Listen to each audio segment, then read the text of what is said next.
Welcome to another project with Acres of Reed. This time we're making a shaker box. At the end of the slideshow presentation there is going to be a short video demonstration of us using it.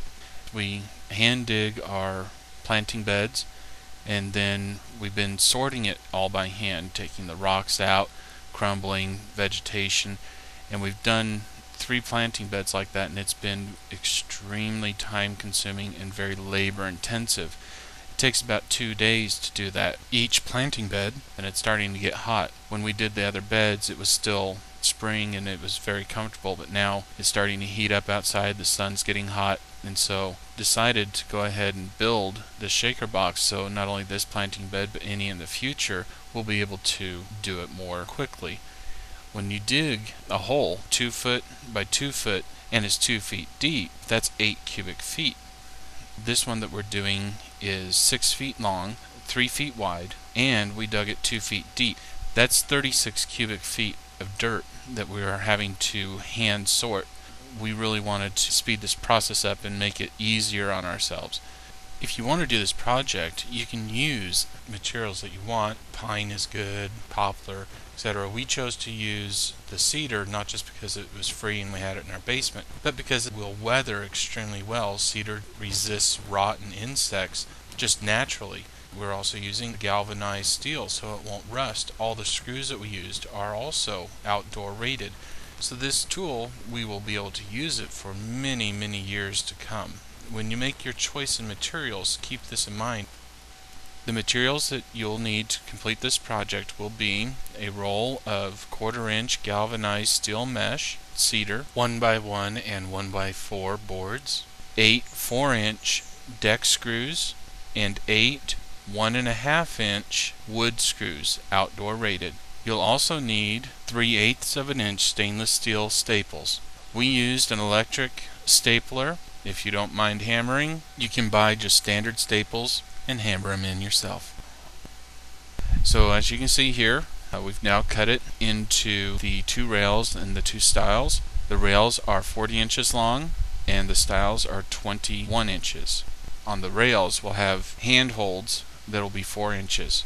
Because the roll comes in 2 foot width, we need to subtract the overhang so that we can staple it on for security, as well as the width of the wood. The width on both sides, the wood itself, even though it says it's a 1x, is not actually a full 1 inch. This is very dry wood, so ours was actually 3/4 inch. Since we have 2 rails, that makes it 1.5 inches, an overhang of about a 1/2 inch.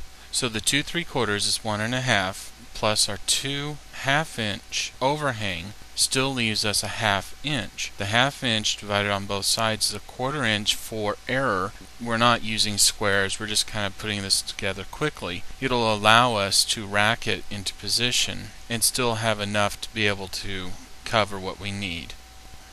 So as we cut these, I marked with an X all my tops so that I'd know which ones would be the top of my box and which would be the bottom. I checked for knots. Any knots I put towards the top so that there would be more strength in the bottom. Because we want the strength, I used 4-inch deck screws so that we can get a lot of bite into the stiles and a lot of strength and stability. We took the 1x1 cedar, we cut it down to the same width as the rail and stile. We placed it into the corner and we inserted 4 total, 2 in the stile, 2 in the rail, outdoor rated 1.5 inch wood screws.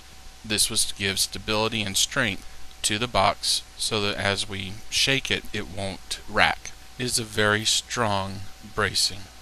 When we laid out the roll here, we went all the way around with the staples. When you line it up, try to straddle 2 of the metal wires with the staple, and that will give it far more strength. So here we have a picture of a finished corner so you can see the detail.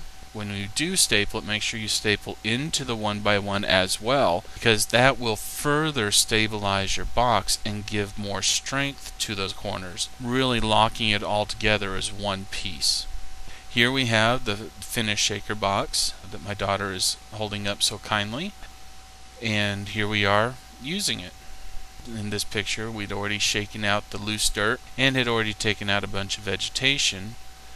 Here's a video of us using it. I really hope this helps somebody. Thank you for watching.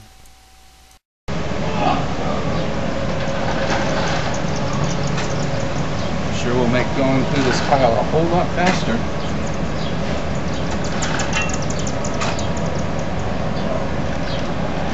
We got a real big hole to fill there.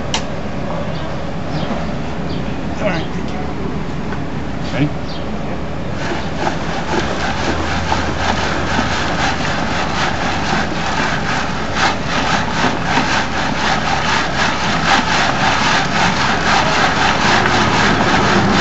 Get the rocks.